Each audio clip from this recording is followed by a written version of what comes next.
দেখিবলৈ পাইছোঁ তেওঁলোকে সদায় মানুহক মিছলিড কৰি আছে। এলায়েন্স গভৰ্ণমেণ্ট 3 বছৰ হৈছে আবুল তাবুল বকি আছে বুলি আমি অনুভৱ কৰিছোঁ। बे खोथाया जेलाव थानाय एनडिएफबिफोरनि थाखायल' नङा, बिथाङा गोख्रोङै जाफुबाय थानाय सोमावसारनाय आरो जाथायफोरनि सायावहाय मा बुंदों आरके लाइभ बा रंगुल बर'आ नोंथांमोना नायजोबब्लासो बुजिनो हागोन। জাতিৰ মাজত ভেদাভেদ আছিলে, এই গোটেইখিনি কথা প্ৰমোদ বড়ো ডাঙৰীয়া নেতৃত্ব লোৱাৰ পিছত বিটিআৰত নাইকিয়া হৈছে। এই কথাকে কিছুমান মানুহ ডাইজেষ্ট বা হজম কৰিব নোৱাৰি তেওঁলোকৰ ৰাজনৈতিক মুনাফাৰ কাৰণে কিছুমান কথাবিলাক তেওঁলোকে মাজে মাজে উত্থাপন কৰিবলৈ চেষ্টা কৰিছে, যিটোৰ লগত তেওঁলোকৰ ইছ্যুৰ লগত ৰাইজৰ কোনো সমস্যা সমাধানৰ তেওঁলোকৰ এজেণ্ডা নাই। আমি দেখিবলৈ পাইছোঁ তেওঁলোকে মানুহক BPF বুলি কোৱা যিটো ৰাজনৈতিক দল তেওঁলোকে সদায় মানুহক মিছলিড কৰি আছে আৰু এইকাৰণে 17 বছৰে তেওঁলোকৰ যি ধন বল বাহুবল আৰু তেওঁলোকৰ যি দাদাগিৰি, এই দাদাগিৰিৰ লগত মানুহক যেনেকৈ দমন নীতিৰে তেওঁলোকে চলাই আছিলে এইটো মোটামুটি সমাপ্ত হৈছে। তেওঁলোকে এতিয়া ছাৰ্ভাইভেলৰ যুদ্ধ কৰি আছে। এতিয়া লাষ্ট যি তেওঁলোকে ৰণ ইয়াৰ দিবলৈ চেষ্টা কৰি আছে, য'ত নেকি তেওঁলোকে মানুহক বিটিআৰবাসীক তেওঁলোকে স্কেপ গডৰ দৰে ব্যৱহাৰ কৰিবলৈ লৈছে। এতিয়া কথাটো হৈছে আজি বাজেট সেশ্যন যেতিয়া চলি আছিলে তেওঁলোকে ধৰ্ণা কাৰ্যসূচী লৈছিলে, তেওঁলোকৰ কোনো আলোচনা চিষ্টেম নাই, তেওঁলোকে কোনো ডিবেট বা ডিছকাশ্যন বা ডিচিশ্যনলৈকে নোযোৱালৈকে তেওঁলোকে পোনপ্ৰথমে যিটো এটাকিং মুডত তেওঁলোকে ধৰ্ণা কাৰ্যসূচী লৈছে। এয়া খুবেই দুৰ্ভাগ্যজনক। তেওঁলোকে যদি কিবা কথা ক'বই লগা আছিলে তেতিয়াহ'লে আমাৰ প্ৰশাসন যন্ত্ৰ আছে, আমাৰ চৰকাৰ আছে, তেওঁলোকে মেমৰেণ্ডাম দিব পাৰে, এপ্লিকেশ্যন দিব পাৰে বা গণতান্ত্ৰিক দেশত বিভিন্ন প্ৰক্ৰিয়া আছে। তেওঁলোকে এইবিলাক নকৰি কাৰোবাক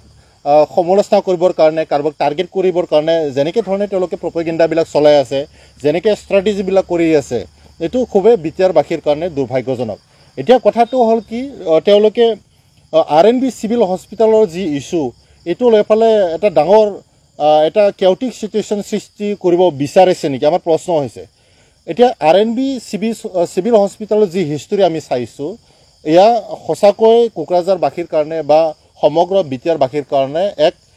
গুৰুত্বপূৰ্ণ ভূমিকা লৈছে। আমাৰ ইয়াতে কোনো সন্দেহ নাই আৰু কোকৰাঝাৰবাসীৰ কাৰণে আমি সদায় মানে RNB চিভিল হস্পিটেলটো জীয়াই থকাটো আমি বিচাৰোঁ। কিন্তু ইয়াৰ আগতে আমি হিষ্টৰীটো অকণমান চাব লাগিব।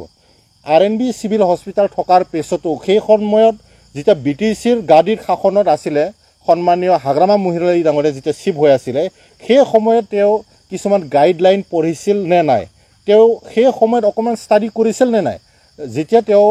সেই সময়ত মাটি এল'কেশ্যন কৰিছিলে, মাটি বিচাৰিছিলে মেডিকেল কলেজৰ কাৰণে, কোকৰাঝাৰ মেডিকেল কলেজ হস্পিটেলৰ কাৰণে যেতিয়া তেওঁলোকে মাটিবিলাক চাইছিলে সেই সময়তো তেওঁ চিফ আছিলে। RNB চিভিল হস্পিটেলৰ ডিষ্টেঞ্চটো জানি ফালে তেওঁ জেগাটো কেনেকৈ দেখুৱাই দিলে। এতিয়া RNB চিভিল হস্পিটেলক লৈ তেওঁলোকে ধৰ্ণা কাৰ্যসূচী চলাই আছে। গণতান্ত্ৰিক দেশত তেওঁলোকৰ অধিকাৰ আছে, আমি তেওঁলোকৰ অধিকাৰৰ পৰা বঞ্চিত কৰিব বিচৰা নাই। কিন্তু কথাটো হ'ল কি, RNB চিভিল হস্পিটেলৰ কাৰণে তেওঁলোকে যিটো ধৰ্ণা কাৰ্যসূচী আজি লৈছে এইটো খুবেই দুখজনক। তেওঁলোকে আজি কিছুমান কথা ক'ব বিচাৰিছে, কিন্তু আমি হিষ্টৰীটো চাব লাগিব। মই বাৰে বাৰে কৈছোঁ যে RNB চিভিল হস্পিটেল এটা সংগ্ৰামৰ মাজেদি হয় এটা হস্পিটেল, ইয়াৰ লগত আমাৰ সকলোৰে ইম'শ্যন জড়িত হৈ আছে। কিন্তু কথাটো হ'ল কি, সেই সময়ত যেতিয়া শাসনভাৰত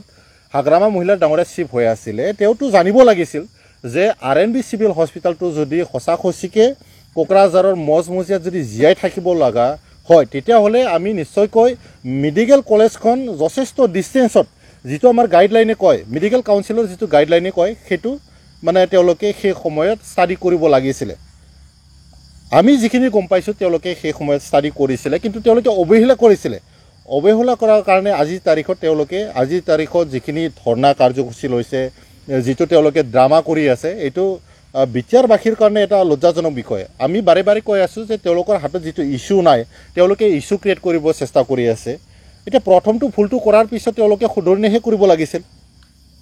মেডিকেল কলেজখন আমাৰ সন্মানীয় প্ৰমোদ বড়ো ডাঙৰীয়া, আমাৰ বিটিআৰ CM তেখেতে সম্পন্ন কৰিছে।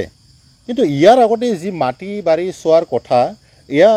হাগ্ৰামা মহিলা ডাঙৰীয়া কৈছে বা তেওঁ সেই সময়ত চিফ যিটো আছিলে তেওঁ মানে সম্পূৰ্ণ এইটো চোৱা চিতা কৰা যিটো পাৱাৰ আৰু ফাংচনটো সেই সময়ত পাইছিলে, তেওঁ সেইটো সুযোগটো পাইছিলে। কিন্তু এই সুযোগটো তেওঁ অপব্যৱহাৰ কৰি ফালে আজি RNB চিভিল হস্পিটেলটো তিলকৈ শেষ হৈ যাবৰ কাৰণে এৰি দিছিলে সেই সময়ৰ হাগ্ৰামা মহিলাই। আজি প্ৰমোদ বড়ো ডাঙৰীয়াক সমালোচনা কৰিলে নহ'ব। আজি আমি গোটেই বিটিয়াৰবাসীৰ যি ইম'শ্যন বিটিয়াৰবাসীৰ যিটো নিডছ সেইটো আমি চাব লাগিব আজি বিটিয়াৰবাসীয়ে বিচাৰিছে যে কোকৰাঝাৰ মেডিকেল কলেজখন মানে চিৰস্থায়ী হওক এইটো জীয়াই থাকিব লাগে আৰু যিমানখিনি নৰ্মছ যিমানখিনি তাতে ৰুলছ এণ্ড ৰেগুলেশ্যন আছে এইখিনি আমি চবে মানি চলিব লাগিব যদি আমি মেডিকেল কলেজখন সঁচাসচিকৈ জীয়াই থকাটো বিচাৰোঁ তেতিয়াহ'লে আমি পলিটিকেলি মিছগাইডেড হ'লেতো নহ'ব এতিয়া হাগ্ৰামা মহিলাৰী ডাঙৰীয়া প্ৰমীলা ৰাণী ব্ৰহ্মক আগুৱাই দিছে তেওঁ এই বয়সত মানে ধৰ্ণা কাৰ্যসূচী কৰি আছে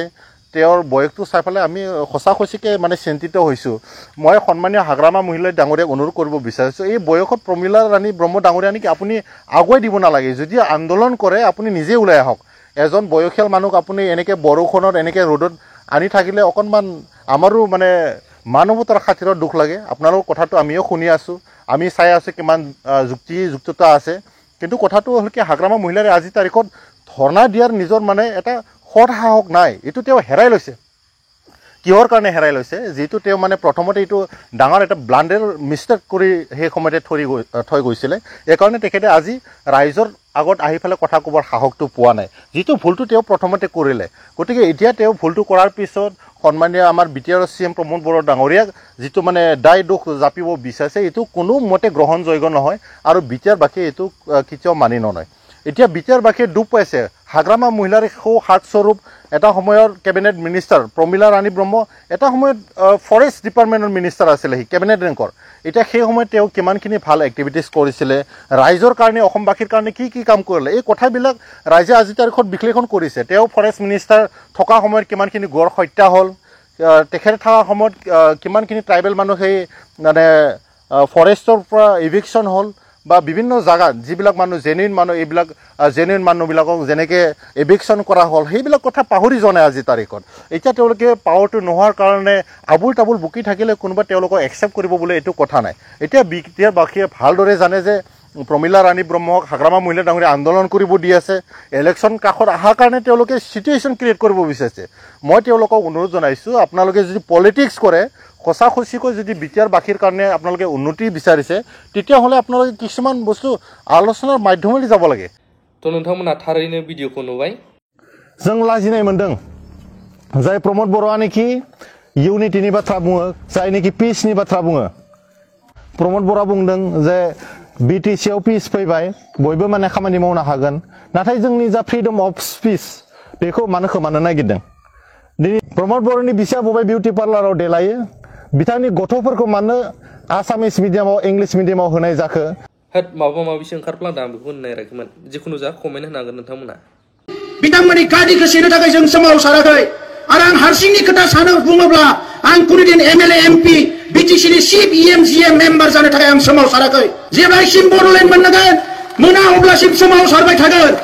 बर'फोरखौ जेब्ला